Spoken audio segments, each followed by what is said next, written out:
Elif'in mutfağına hoş geldiniz. Bugün sizlerle canınız aniden tatlı çektiğinde her evde bulunan malzemelerle kolayca yapabileceğiniz çok lezzetli fiyonk tatlısı tarifini paylaşmak istiyorum.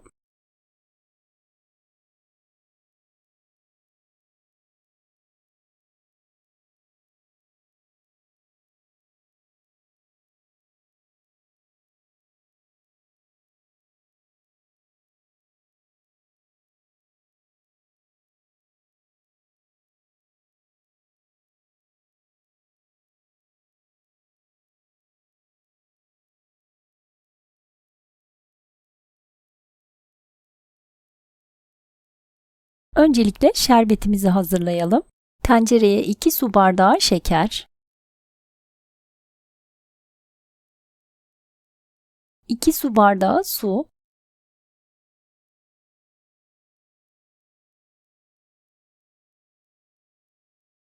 ve 1 dilim limonu suyunu sıkarak içine ekleyelim. Ocağın altını açalım. Şeker eriyene kadar ara ara karıştıralım. Kaynamaya başladıktan sonra kısığa yakın orta ateşte 10 dakika kaynatalım. 10 dakikanın sonunda ocaktan alıp soğumaya bırakalım. Tatlımızın hamuru için yoğurma kabına 1 adet yumurtayı alalım. Üzerine 1 çay bardağı sıvı yağ, 1 çay bardağı yoğurt ve 1 paket vanilya ekleyip karıştıralım.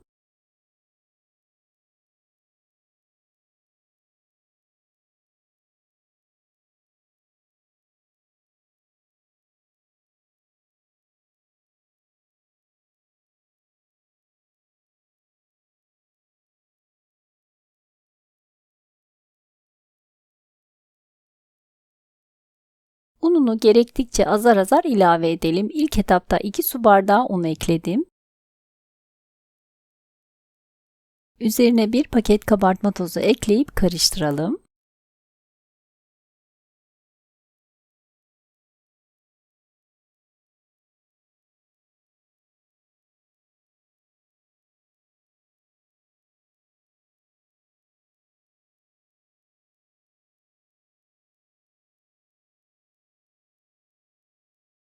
Hamur toparlandı. Spatulayı içerisinden aldım. Ununu azar azar ilave ederek elimizle yoğurmaya devam edelim.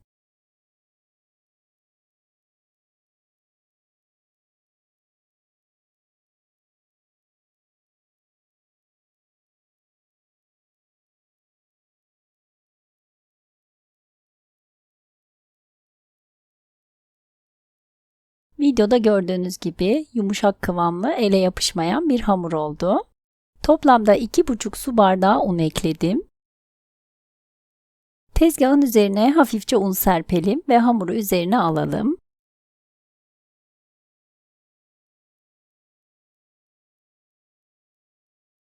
Hamurun üzerine de biraz un serperek merdane yardımıyla açalım.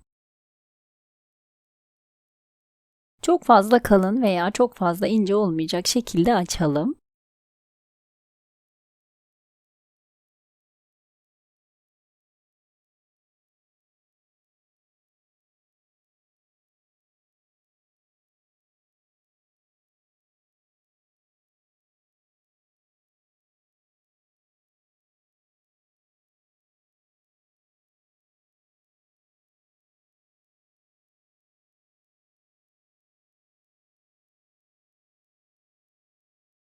Daha sonra videoda gördüğünüz gibi ruletle küçük dikdörtgenler keselim.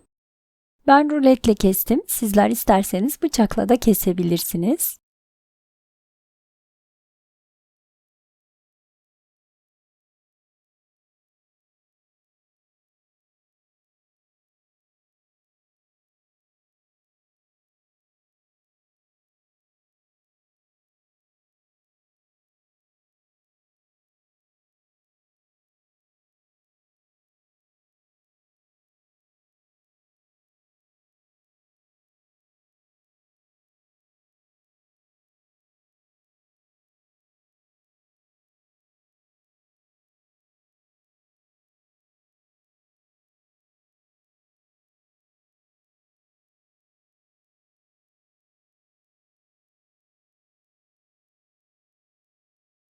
Daha sonra videoda gördüğünüz gibi dikdörtgenlerin orta kısmına parmağımızla sıkıştırarak fiyonk şekli verelim.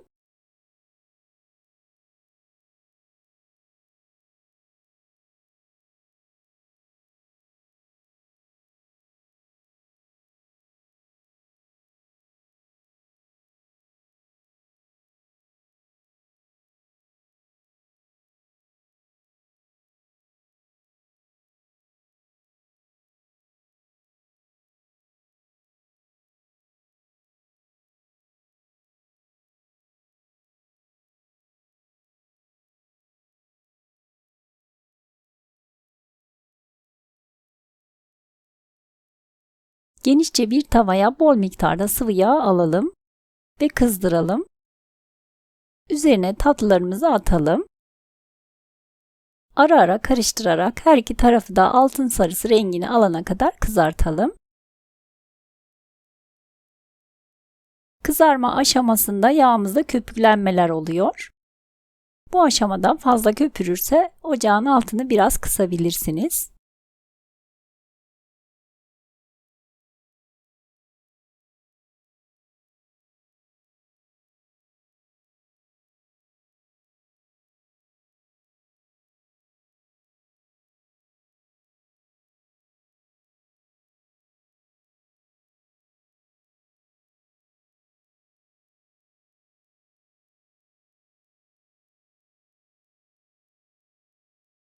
Kızaran tatlılarımızın yağını süzdürerek soğumuş olan şerbetin üzerine atalım.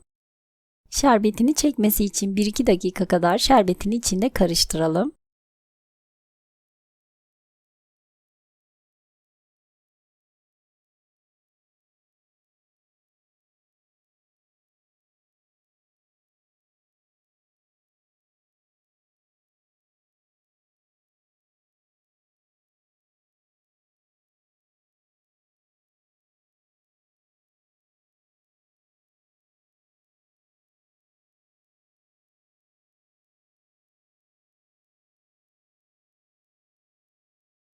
Ve kevgirle servis tabağına alalım.